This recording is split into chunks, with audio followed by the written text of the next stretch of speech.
Yorana et Nakoto et bienvenue dans Manava, votre émission Info Service.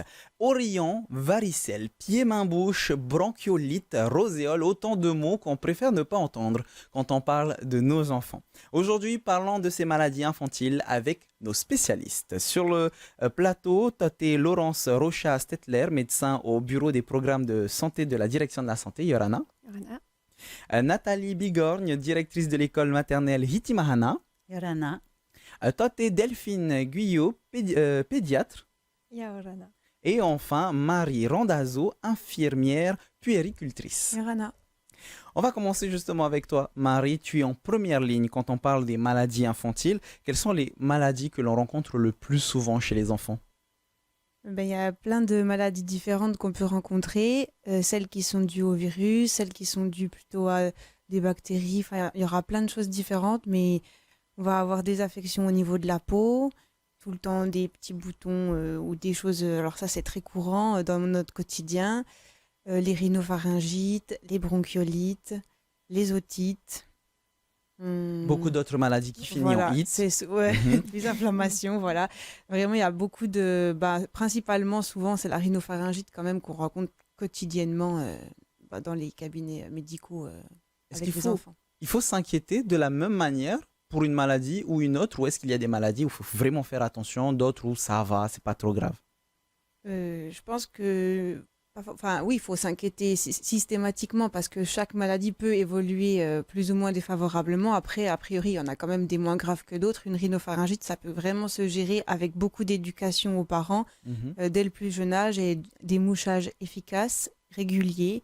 On peut carrément le gérer en quelques jours transitoires avec pas d'effet, pas de complications de cette rhinopharyngite. Mais il y a beaucoup d'éducation à avoir. Et ne vous inquiétez pas, on sera assez pragmatique sur cette émission vis-à-vis de toutes ces maladies infantiles. Mais avant, toi, Laurence, peux-tu nous expliquer comment certaines maladies se propagent? Parce que des fois, ça apparaît de nulle part finalement. Alors, c'est ce qu'on croit, les maladies n'apparaissent jamais de nulle part. Je dirais qu'il y a essentiellement deux voies d'infection. Il y a la voie par les voies aériennes supérieures, c'est-à-dire qu'un certain nombre de maladies vont être transmises par les éternuements, par les sécrétions salivaires d'une personne à l'autre. Et puis, une autre voie fréquente de contamination, c'est le contact direct, notamment certaines maladies de la peau peuvent s'attraper par contact direct d'une personne infectée ou d'un animal ou de la terre ou d'objets dans lesquels il y aurait les pathogènes. Est-ce qu'il y a des bons gestes en général à adopter, comme par exemple ne pas minimiser certains symptômes? Alors, si on parle des gestes de prévention par rapport aux maladies respiratoires qui se transmettent par aérosol, c'est-à-dire par gouttelettes, oui, les gestes qui avaient été préconisés ou qui sont préconisés chaque année dans le cadre des campagnes de grippe ou contre la Covid demeurent les mêmes pour ces maladies. Donc, se laver les mains régulièrement, éternuer dans le creux du coude ou dans un mouchoir. Donc tous ces gestes dits barrières en fait continuent d'être d'actualité. Toi, Delphine, on a tout fait de notre mieux pour éviter la propagation de maladies ou en tout cas que nos enfants attrapent une maladie et malheureusement, boum, ça tombe sur notre enfant, il est malade, peu importe la maladie. Est-ce qu'il y a une manière de le gérer en général? Alors, tout dépend des signes de la maladie qui vont apparaître. La plupart du temps, les maladies infantiles, comme l'a dit Marie, sont transmises par des virus dans un premier temps. Et le premier signe, c'est la fièvre.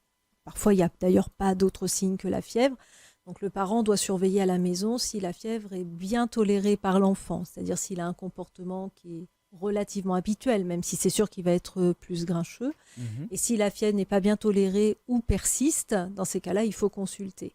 Après, les autres signes qui vont apparaître, ça peut aller du nez qui coule à l'enfant qui refuse de manger, et puis d'autres signes qui vont orienter vers le diagnostic, comme beaucoup de diarrhée ou beaucoup de toux. Et dans ces cas-là, de toute façon, il faut consulter le médecin pour savoir ce qu'il faut faire. Il y a certains cas, en tout cas j'ai connu certains parents qui ont la recette entre grandes guillemets miracle, en tout cas c'est ce qu'ils pensent, de un Doliprane et au dodo. Est-ce que c'est le cas pour toutes les maladies? Non, il faut réagir différemment, je suppose. On a tous cette recette-là et elle n'est pas si mauvaise, mais Encore une fois, ça va dépendre, comme je disais, de la tolérance de la fièvre. C'est-à-dire qu'on connaît aussi son enfant en tant que parent et on va savoir quand il n'est pas comme d'habitude. On va le voir à son teint, on va le voir à son aspect qui est peut-être plus blanc, des lèvres un petit peu bleutées, des frissons comme ça c'est pas normal. Un bébé qui va rester complètement prostré aussi, qui va pas sourire ou pas réagir, ça c'est pas normal. Donc là, on donne le Doliprane, mais on va pas au dodo. On va chez le médecin. Ça, c'est le premier réflexe à avoir, c'est le médecin tout de suite. Si la fièvre n'est pas bien tolérée, si la fièvre, on donne le Doliprane, l'enfant a un comportement comme d'habitude, il a bu, il a un petit peu mangé, selon l'âge de l'enfant, parce qu'il y a l'âge quand même qui intervient aussi, un enfant de moins de 3 mois, on ne le met pas au dodo, on va consulter. Un enfant qui est plus grand, qui souvent est passé déjà par ce genre d'épisode, on peut se permettre parfois de patienter 24 à 48 heures. Nathalie, de ton côté, tu es directrice de l'école maternelle Hitimahana. Est-ce que tous ces symptômes que vient de citer Delphine, ce sont des symptômes que vous observez pour éviter une propagation des maladies dans l'école? Oui, tout à fait. Je confirme tout ce qui vient d'être dit. Il faut savoir que nous, dans les écoles, nous n'avons qu'un regard, on va dire, de prévention et d'information parce que nous ne sommes pas médecins. Mais nous restons néanmoins très vigilants par rapport à ces signes-là. Et je sais qu'un enfant qui n'est pas comme d'habitude, l'enseignante va le voir de suite. Un enfant, par exemple, qui va vomir, donc la direction va être alertée. On appelle les parents et après, il y a le suivi avec les parents pour voir finalement qu'est-ce que l'enfant a eu qu'est-ce qui s'est passé, voilà, qu'est-ce qu'il a eu et voilà. Et justement, qu'est-ce qu'il a eu? On va le voir dans des cas concrets et pragmatiques tout de suite avec Marie. Alors, je ne suis pas un spécialiste des maladies infantiles. Du coup, ça m'a un petit peu étonné de voir que la gale, c'était une maladie, pas forcément qui est attrapée que par les enfants, mais qu'il y a beaucoup de cas, de plus en plus en tout cas. C'est vrai qu'il y a quand même une persistance de la gale sur le territoire qui est vraiment pas toujours simple à éradiquer au sein des foyers.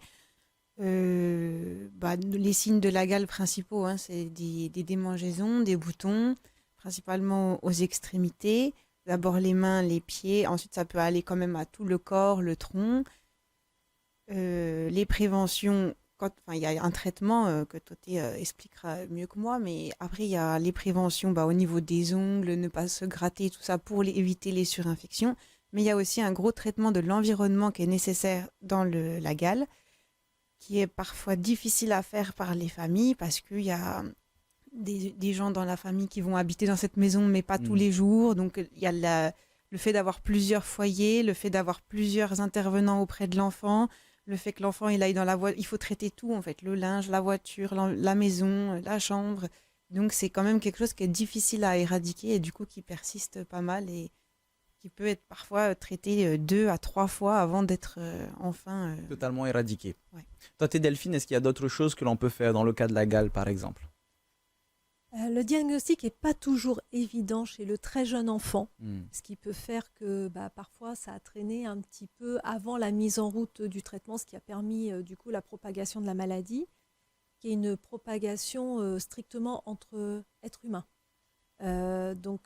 Du coup, c'est effectivement par le contact soit de quelqu'un qui est déjà contaminé, soit par du linge qui est contaminé, des matelas, des doudous, des coussins, etc. C'est difficile à s'en débarrasser parce que ça aime particulièrement les climats tropicaux, chauds et humides. Donc alors ici, du coup, c'est bingo pour, la maladie pour est le servie parasite. ici. Oui, bien sûr. Voilà. Et comme dit Marie, c'est difficile de traiter tous les foyers parce qu'un enfant dans la journée, un nourrisson, il va être gardé soit par ses parents à domicile, parfois plusieurs familles vivent au même domicile, il va chez la tati le week-end, il va en garderie ou chez la nounou pendant la semaine. Après, quand il est plus grand, il y a aussi les contacts qui se font parfois à l'école. Alors peut-être pas chez les plus grands de primaire, mais chez les tout petits en maternelle, il y a quand même encore beaucoup de contacts. Donc, d'où la difficulté à effectivement se débarrasser de cette maladie-là. Est-ce qu'on gère de la même manière la propagation de cette maladie que, par exemple, une autre maladie très sympa qui est la gastro-entérite? Pas du tout. Pas du tout, parce que ce n'est pas la même famille de microbes qui est responsable de la maladie.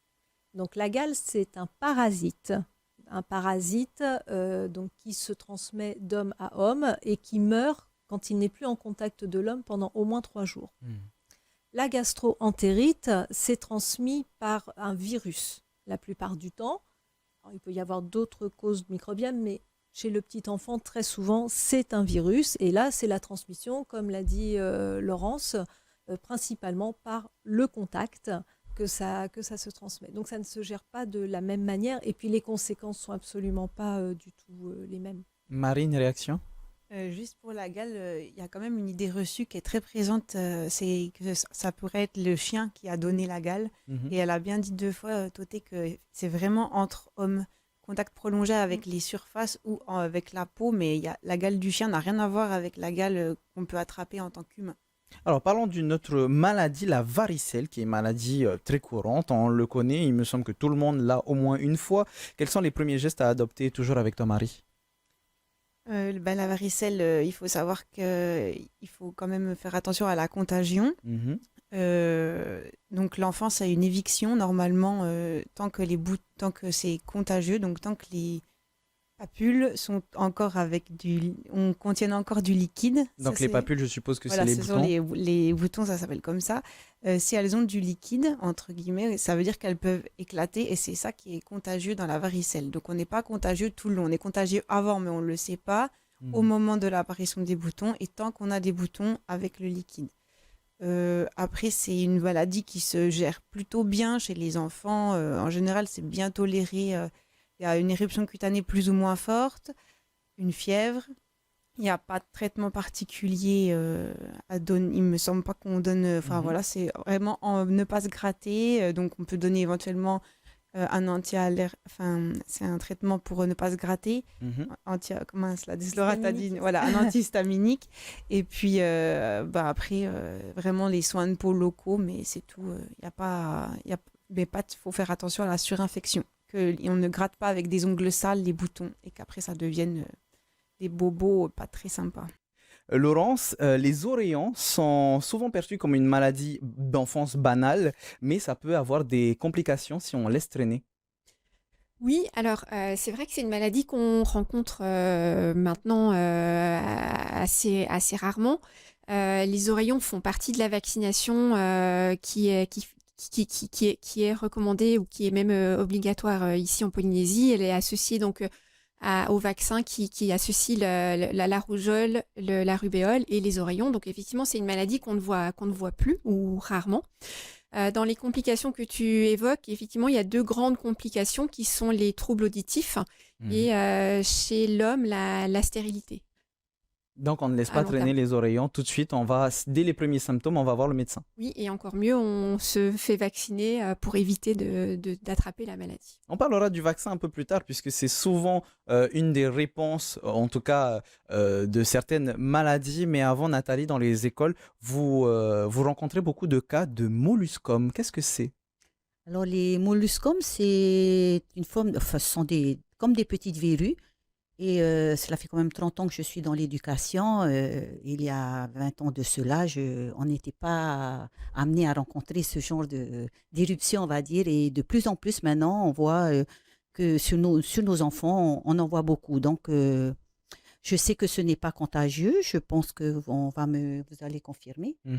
Pour nous, ce n'est pas contagieux. Donc, après avoir vu avec les parents, c'est juste un liquide à appliquer sur les molluscums. Enfin, voilà. Alors justement, je vais me tourner vers notre pédiatre Delphine. Comment est-ce qu'on traite les molluscums ou même les verrues? Parce que j'ai vécu dans une époque où on y allait au ciseau. Du coup, je suppose que ce n'est pas une bonne méthode. Alors que ce soit des molluscums ou des verrues, ils sont provoqués par un virus. Le virus, il faut savoir qu'il n'y a pas de traitement particulier. Quelle que soit la maladie dont il va être responsable après, c'est le corps qui s'en défend. Donc, on ne va soigner que les symptômes. Et donc, les symptômes, quand tu as le nez qui coule, on va aider à te moucher. Et alors, quand tu as les bobos sur la peau, là, ce virus-là, il a la particularité, en fait, de rester longtemps dans le corps, dans l'organisme, avant de disparaître tout seul. Et ça disparaît au bout de plusieurs mois. Ça peut aller jusqu'à 1 à 2 ans avant de disparaître, sans laisser aucune cicatrice. Donc, on est surtout dans un problème esthétique, parce qu'en soi, il n'y a pas de contagiosité sauf si le molluscum est ouvert et qu'à l'intérieur, le liquide se transmet par contact. Bien Mais sûr. sinon, du coup, il n'y a pas de contagiosité de ça. Donc, le mieux, finalement, c'est de ne rien faire. Après, quand c'est dans des zones gênantes ou quand c'est gros, alors quand ce que j'appelle des zones gênantes, il y en aurait un ici au-dessus de l'œil et ça va gêner l'ouverture de l'œil, par exemple. Au niveau des organes génitaux Est-ce que c'est ce qu'on également. appelle au niveau de l'œil des coperloriaux? Non, Je me trompe pas? Non, non, c'est pas c'est ça du encore tout. C'est différent. encore C'est autre chose. encore J'ai autre chaud, chose. là. Dans ces cas-là, effectivement, il peut y avoir deux possibilités. Soit d'appliquer un produit, mais qui peut quand même être abrasif, c'est-à-dire brûler un petit peu la peau. Donc, il faut que l'application se fasse correctement. Mhm. Soit on va consulter le dermatologue qui va enlever les molluscums avec un système de petites curettes. Donc, c'est un système un peu plus élaboré que le ciseau dont tu parles, ou alors qui va utiliser un produit spécial. Mais même avec ça, on n'est pas sûr de l'enlever complètement, c'est-à-dire que ça peut revenir. Et le risque aussi, c'est que ça laisse pour le coup une petite cicatrice. Alors que finalement, si tu laisses faire la nature, ça va disparaître tout seul. Tout simplement. Marie, on parle aussi du syndrome pied-main-bouche. Rappelle-nous encore une fois, qu'est-ce que c'est et comment est-ce qu'on le traite? Ben, c'est pareil, c'est un virus qui donne des petits boutons et des démangeaisons. Bah, c'est facile aux pieds, aux mains et ça peut être aussi dans la bouche. C'est D'où pas, le nom. voilà, mais c'est pas forcément, tu peux avoir que les pieds, les mains et pas la bouche. Chez les enfants, c'est assez bénin et ça, pareil, c'est quelques jours de plus grosse fatigue. On peut avoir de la fièvre et on voit parfois les enfants, ils font comme ça avec leurs pieds, ils essayent de se gratter. Apparition de plus ou moins beaucoup de boutons. S'il y en a vraiment beaucoup dans la bouche, ça peut être difficile à s'alimenter. Et ça peut être contagieux même aux adultes, par contre, ça. Et quand on l'a eu en tant qu'adulte, c'est quand même beaucoup plus douloureux, même si c'est la même. Enfin, il n'y a pas de traitement particulier non plus. Par contre, c'est contagieux. Toujours dans la contagieux, on a parlé du geste que les parents doivent faire par rapport à ces différentes maladies. Mais toi, Laurence, comment est-ce que finalement les différentes collectivités ou parfois les écoles, je reviendrai de ton côté, Nathalie, comment est-ce que vous réagissez par rapport à toutes ces maladies pour éviter que ça ne contamine toute une école, toute une commune, par exemple? Alors, ça dépend de d'où on se situe par rapport à Mhm. l'apparition de la maladie. En amont, une des mesures les plus efficaces, c'est la vaccination contre un certain nombre de maladies infantiles. Alors, on n'a pas des vaccins contre toutes les maladies, mais on a déjà des vaccins qui permettent d'éviter un certain nombre de maladies infantiles et de leurs complications graves. Après, si on est face à une épidémie dans une école, ça va dépendre effectivement, comme on l'a évoqué avant, du mode de transmission, euh, de la nature de l'agent. Mais c'est vrai que souvent, il y aura une éviction de l'enfant, c'est-à-dire que l'enfant va rester à la maison tant qu'il il est infectieux. Et puis après, les mesures s'adaptent en fonction de la nature de l'épidémie ou de la nature de la maladie face à laquelle on se trouve. Donc, pareil pour les parents, ne pas pousser les enfants à aller à l'école s'ils ont une maladie pour éviter que ça ne contamine les autres enfants. Oui, je pense que si on a un doute, on n'envoie pas son enfant à l'école et on consulte son pédiatre si on a des inquiétudes que son enfant soit malade et qu'il puisse transmettre une maladie à la communauté. Oui, je pense qu'il il faut pas l'envoyer à l'école sans tirer au clair la raison de son mal-être ou de son malaise. Alors, continuons notre florilège des différentes maladies avec notre pédiatre, toi, Delphine. La rhinopharyngite et les otites sont assez fréquentes chez les jeunes enfants. Quels conseils donner aux parents? Alors, ces deux maladies sont chez le jeune enfant provoquées également au départ par un virus, Mhm. mais parfois peuvent se compliquer, notamment comme l'otite, d'une autre famille de microbes qu'on appelle les bactéries, qui sont ces microbes-là qu'on peut traiter par antibiotiques. La rhinopharyngite, comme l'a dit Marie tout à l'heure, c'est la première année, les enfants sont toujours enrhumés. Hein. Ça, y a Mhm. pas j'en vois pas beaucoup qui sont indemnes au quotidien. Il faut moucher le nez. Il n'y a pas d'autre traitement efficace. Donc, il faut surtout moucher le nez. Et comme l'enfant, jusqu'à un âge parfois avancé, ne sait pas se moucher correctement tout seul, il faut que les parents lui mouchent le nez de façon efficace. Donc, de façon efficace, c'est utiliser des systèmes de dosette de sérum physiologique avec un système de seringue, par exemple. Et il faut le faire plusieurs fois par jour. Souvent, je dis aux parents, mais quand toi, tu es enrhumé, tu te mouches au moins 15 ou 20 fois par jour. Donc, Bien ton sûr. bébé, si tu le mouches que 3 fois par jour, bah, tout ce qu'il a gardé dans le nez, ça le fait tousser. Donc, il faut moucher les enfants. C'est le meilleur moyen de prévenir ces maladies-là. Il y a énormément de maladies infantiles finalement. Si vous ne savez pas vers qui vous dirigez ou si vous ne connaissez pas ces maladies, on vous invite à aller sur le site service-public.pf/DSP pour la direction de la santé publique.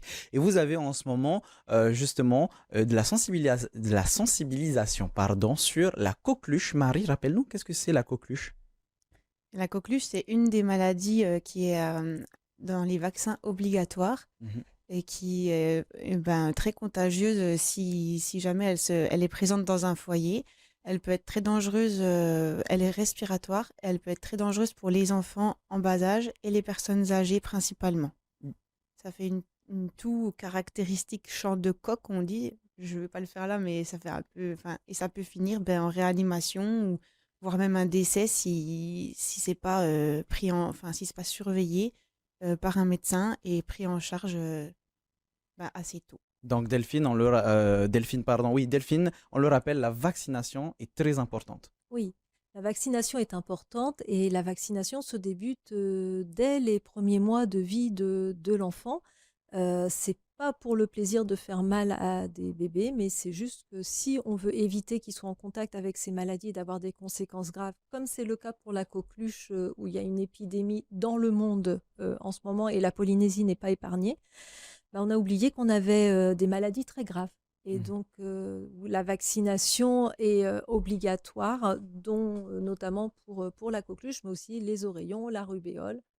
Et parfois, quand on a des manques de vaccination, on voit ces maladies revenir. Et là, on se rend compte qu'effectivement, c'était des maladies graves, ce qu'on a eu tendance à oublier.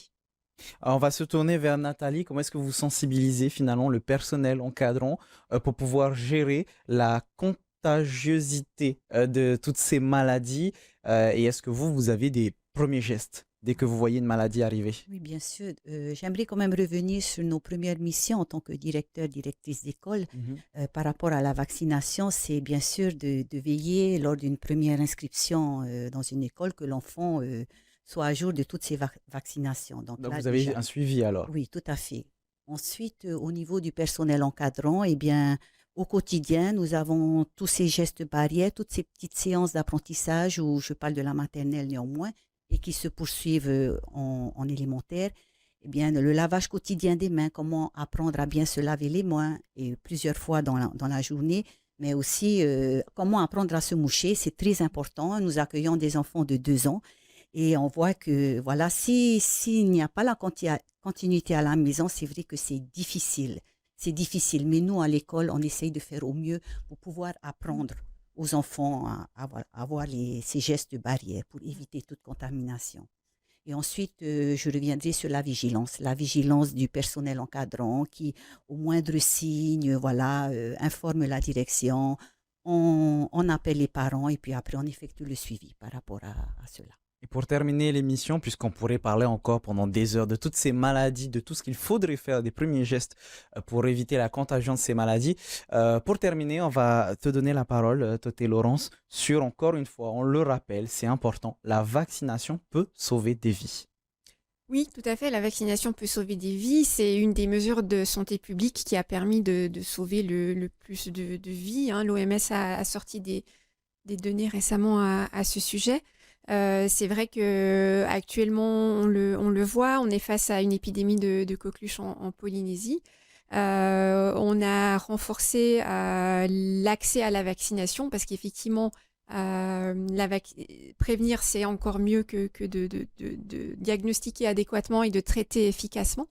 Donc, on a évoqué la vaccination de l'enfant. Actuellement, on a ouvert la vaccination aux femmes enceintes en fin de grossesse. Je parle bien sûr de la coqueluche. L'idée, c'est que l'enfant puisse être protégé par les anticorps qui seront produits par la maman à la suite de la vaccination, en attendant qu'on puisse le vacciner à partir de l'âge de 2 mois. Donc, c'est une stratégie qui a fait ses preuves. C'est une stratégie qu'on a décidé de d'offrir ici aux futures mamans.